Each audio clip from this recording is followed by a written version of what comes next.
Okay guys, let's begin with. So it's a data sufficiency question, DABCE. In which quadrant does the point does the point Px comma y lie? So if we wish to know that the point Px comma y lie in which quadrant, so basically we need to know the sign of x and the sign of y. If we get to know the sign of x and sign of y, I'll automatically get to know in which quadrant it is going to lie. Statement 1 says that the point R x comma y plus 1 lies in second quadrant.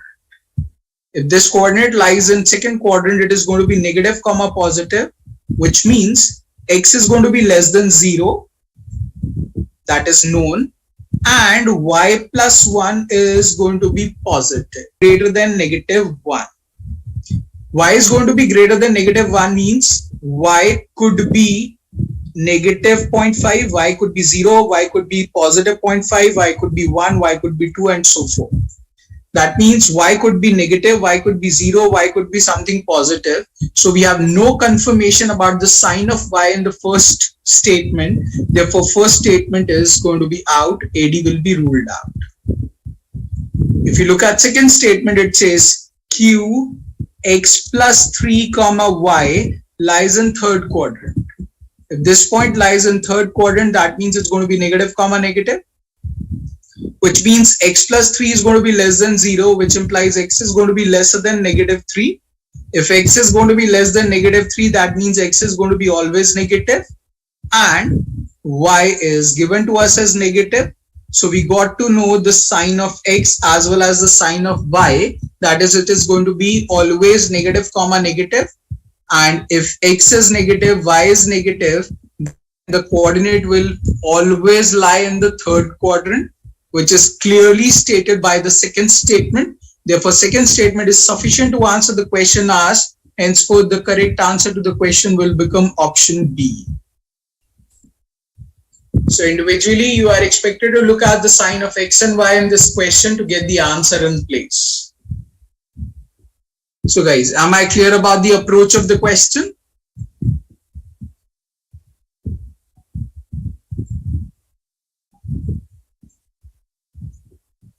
Great. Then quickly note down the idea and then we'll move on.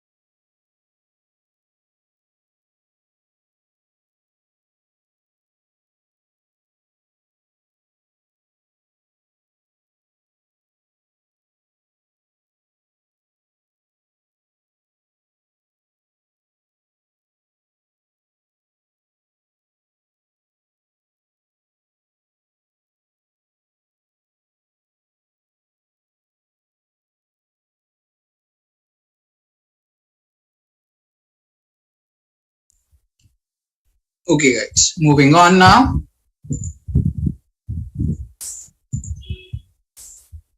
So guys, now try out this particular question.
Okay, so can anyone please open his or her mic and explain this question?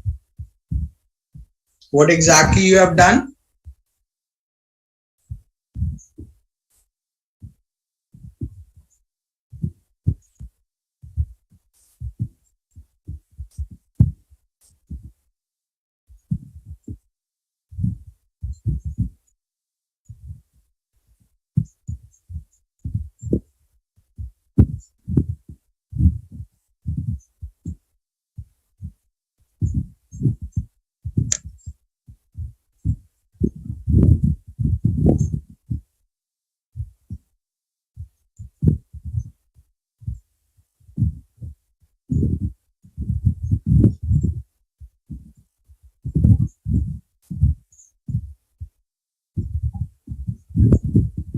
I'm waiting for you all.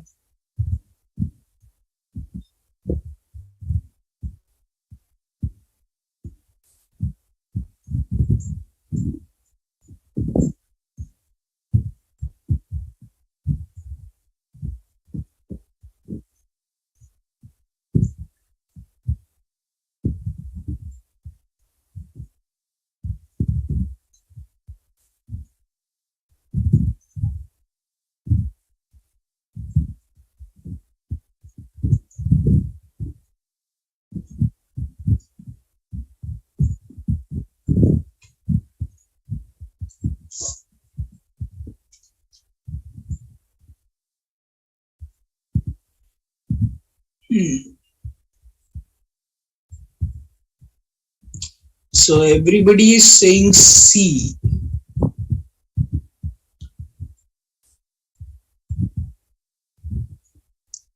Okay. Basically, the idea in this particular question is I can see that the coordinate Q is in first quadrant, quadrant P is in second quadrant, coordinate R is in first quadrant. That will remain same. But in this question, it looks like that angle Q is 90 degree. It is not given anywhere. So I cannot assume Q to be 90 degrees in first place. Secondly, I cannot also assume this fact that the line PQ is parallel to x-axis, as per the fact this figure can be somewhat this way, wherein P is here, Q is here, R is here, which still analyze the question in same manner, wherein P is in second quadrant, Q is in first quadrant, R is also in first quadrant. But again, the point is, we don't know whether the line PQ is parallel to x-axis or not. So this question is somewhat associated with the fact that you are not expected to assume PQ to be parallel to x-axis and QR to be parallel to y-axis, and secondly, angle Q to be 90 degrees. Slowly and gradually, when you move up with this question, you will get to know that angle Q turns out to be 90 degrees. So it's a data sufficiency question, DABCE. The figure above shows a right triangle in XY plane, but right angled at what? We don't know. If the coordinate P, if the coordinates of the point P are negative 5, 2, what is the area of the triangle PQR? So we need to have base, we need to have height to find out the area in this situation. The first statement says that the coordinates of R is 3, 8. Very nice. R is known to us from the first statement 3, 8, but what is Q? That is question mark in statement 1. So therefore statement 1 is not sufficient to answer the question asked. AD will be ruled out. In statement 2 it says Q has the coordinates 3, 2. So Q has the coordinate 3, 2. That's perfectly fine. But what is R in this situation? That's unknown in that case. So therefore, second statement is also going to be ruled out.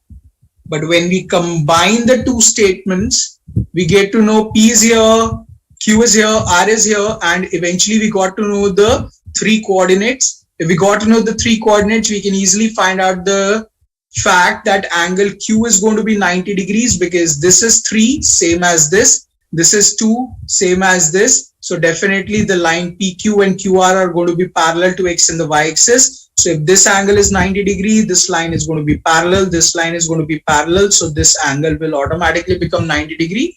So this will become height, this will become base, and we can easily calculate the distance between these points and finally figure out height and the base and calculate the area of the triangle. So that means the answer to the question will be option C. Now, if you analyze, this is the goodness of a data sufficiency question wherein you don't need to calculate till the end. You just need to know whether you will be able to calculate or not. So this is the very good thing about data sufficiency question wherein you can save time like this. So please be conscious about this fact. Be it a data sufficiency question, you are not expected to find till the end. Am I clear about this question?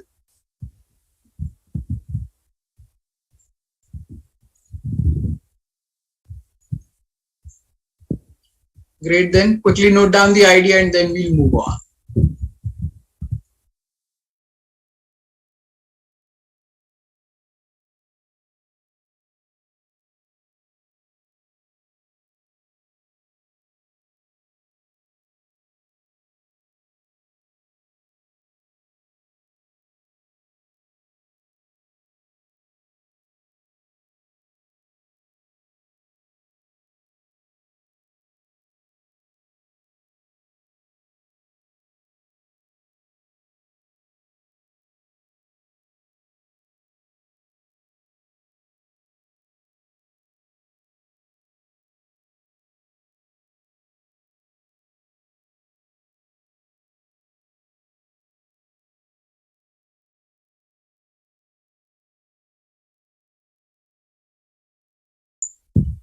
Okay guys, moving on.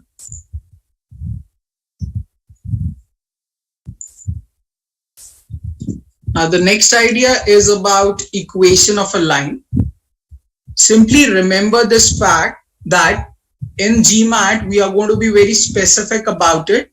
Whenever we are asked find the equation of the line, we are expected to use the formula as y is equals to mx plus c.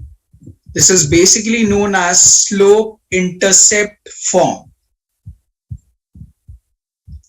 Now the point is, there are other ways to calculate this or to find out the equation of the line, but we are expected to always use a single methodology to find out the answer, and that single methodology is going to be using the slope intercept form. Now first of all, let us understand the difference between the words intersect.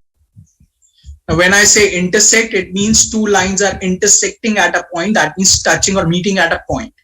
But intercept means basically where is the line touching x and the y axis.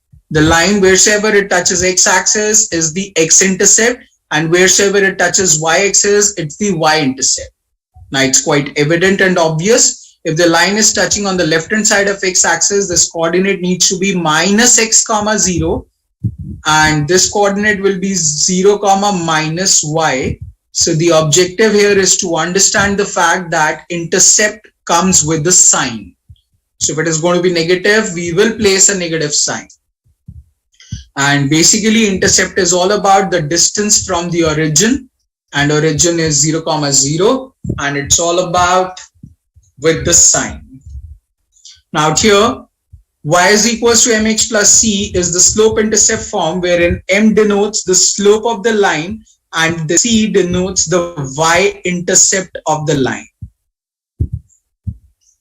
So if we are given with this fact that a line is passing this way wherein this coordinate is 0 comma 200, so I can directly use the value of c as 200 and the equation will become y is equals to mx plus 200.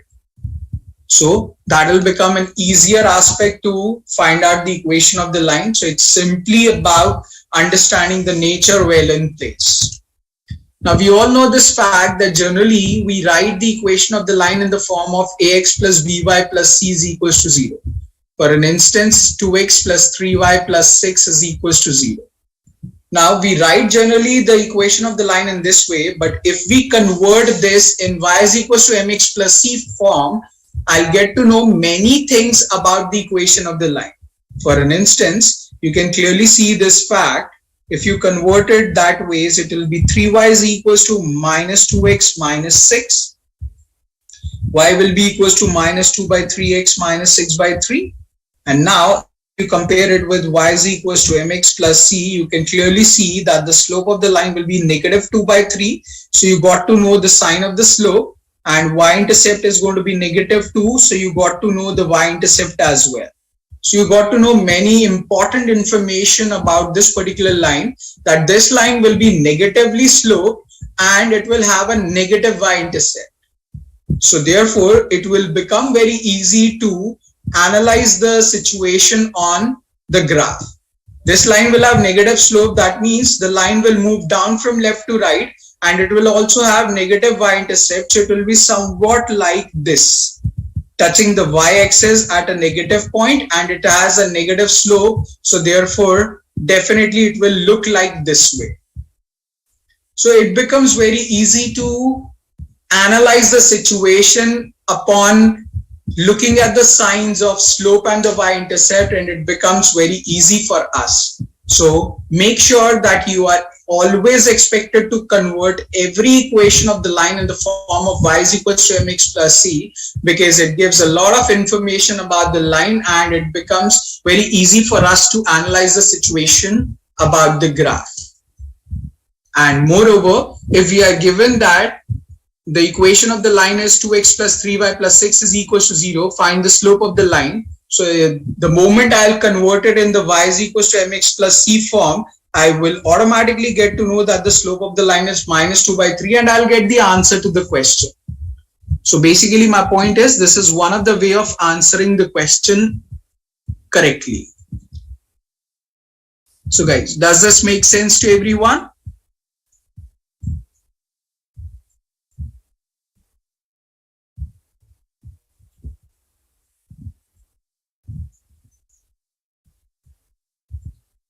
Perfect. Then quickly note down the idea and then we'll move on.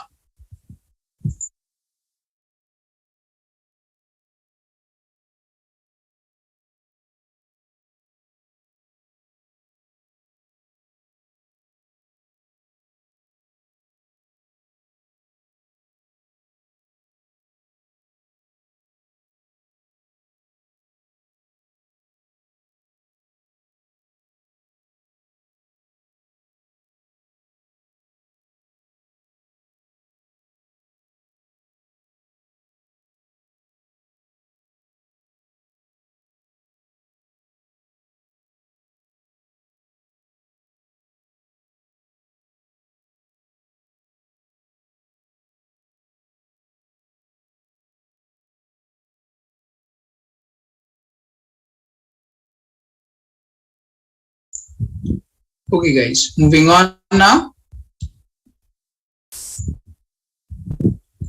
Now we'll be talking about 4 specific set of lines which you will encounter during the questions. So the very first line is y is equals to x. Now generally the equation of the line goes by the formula y is equals to mx plus c. And the given equation out here is y is equals to x. That means that the coefficient of x needs to be 1 and c is missing, so needs to be 0. So what I get to know is that slope of the line is positive plus 1. So line will move up from left to right and the y-intercept is 0. So if the y-intercept of the line is 0, it needs to pass through the origin. The second good thing about this particular line which you need to remember is that this line will make an angle of 45 degrees with x-axis. And this line will completely divide the complete coordinate plane into 2 equal halves. Y is equals to x line will divide the complete coordinate plane into 2 equal halves. The portion on the left hand side will be equal to the portion on the right hand side.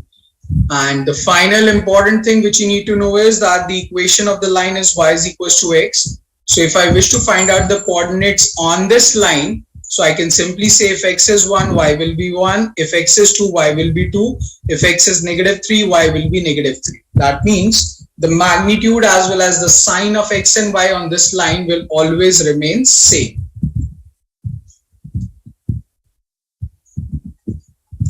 So guys, clear about this line?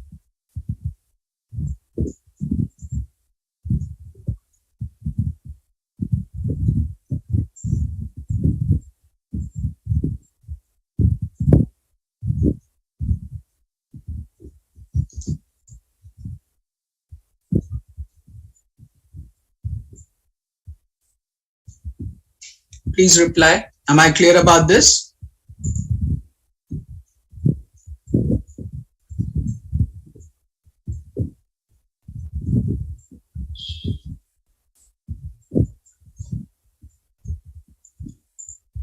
Great, then 15 seconds to note down and then we'll move on.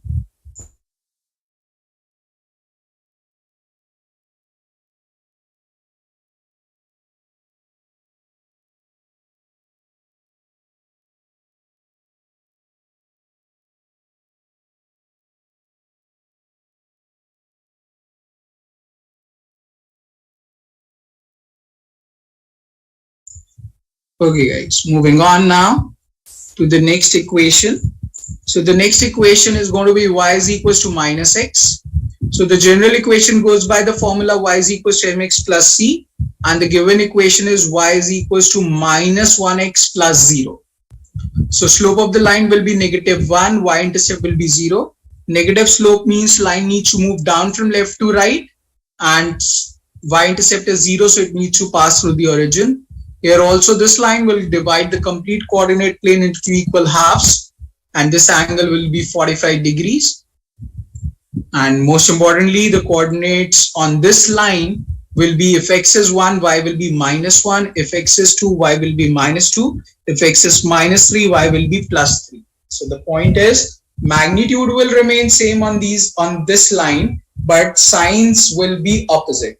If x is positive, y will be negative. If x is negative, y will be positive.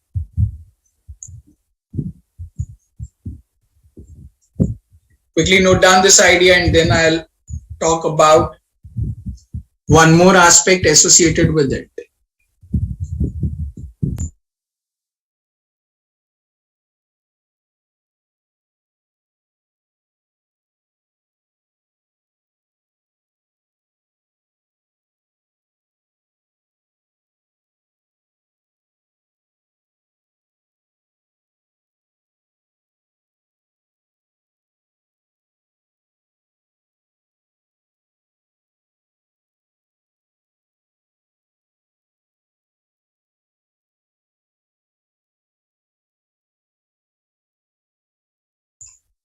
Okay, so the aspect which you need to know further here is that if I plot the two lines on the same graph,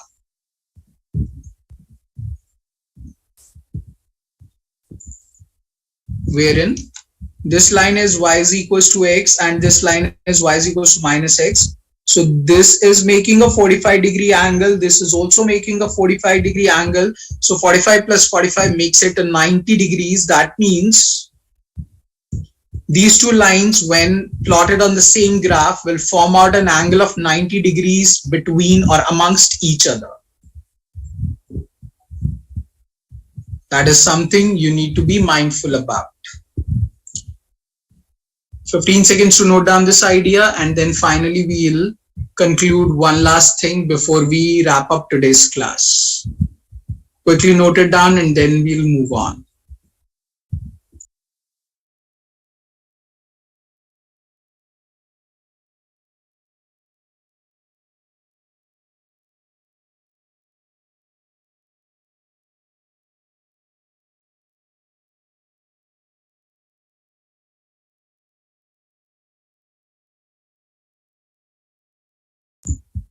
Okay.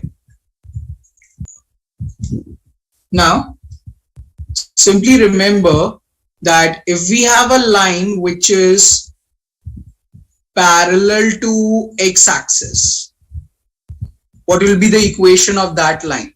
So simply remember this fact that any line which is parallel to x-axis will always have x0 and y is equals to some constant. Let us assume it to be c. So the point is it will be y is equals to plus minus c. If it is above x-axis, it will be y is equals to plus c, and if it is below x-axis, it will be y is equals to minus c. And do remember, c when used in coordinate geometry is always used for y-intercept. Similarly, if the line is parallel to x-axis, then it will be somewhat around x is equals to plus minus d, where d is any constant. Out here, it will be x is equals to plus d if it is on the right hand side of y-axis, and x is equals to minus d if it is on the left of y-axis. If the lines are parallel to x and the y-axis, this will be the nature of the lines. If it is parallel to x-axis, it will be y is equals to some constant. If it is parallel to y-axis, it will be x is equals to some constant like this. And obviously the nature will be very clear. The positive, negative, you are very much clear about. So if it is above x-axis, it will be positive. Below x-axis, it will be negative. Similarly, on the right of y-axis, it will be positive. On the left of y-axis, it will be negative. So what we have discussed is the four different types or the nature. Y is equals to x, y is equals to minus x, then a line parallel to x-axis and the line parallel to y-axis. So guys, this is all for the day. We'll conclude our today's class here itself, and we'll start up with the other aspects of coordinate geometry in the next class. You're expected to wrap up geometry till the next class, and then we'll move on. One question I have before you guys leave, are your verbal classes over or you are still left with some classes?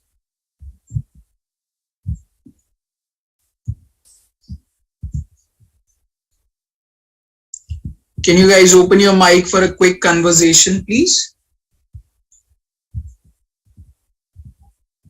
Okay, one final class on Monday. That's okay. One class left.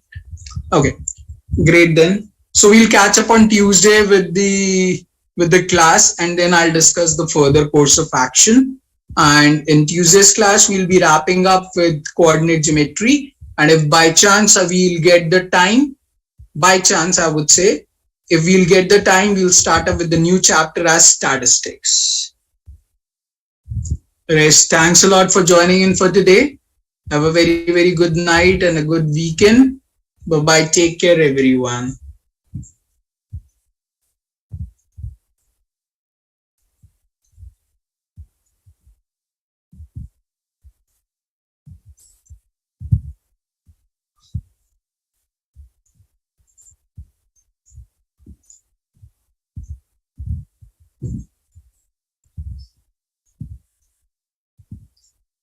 Good night. Bye-bye. Take care.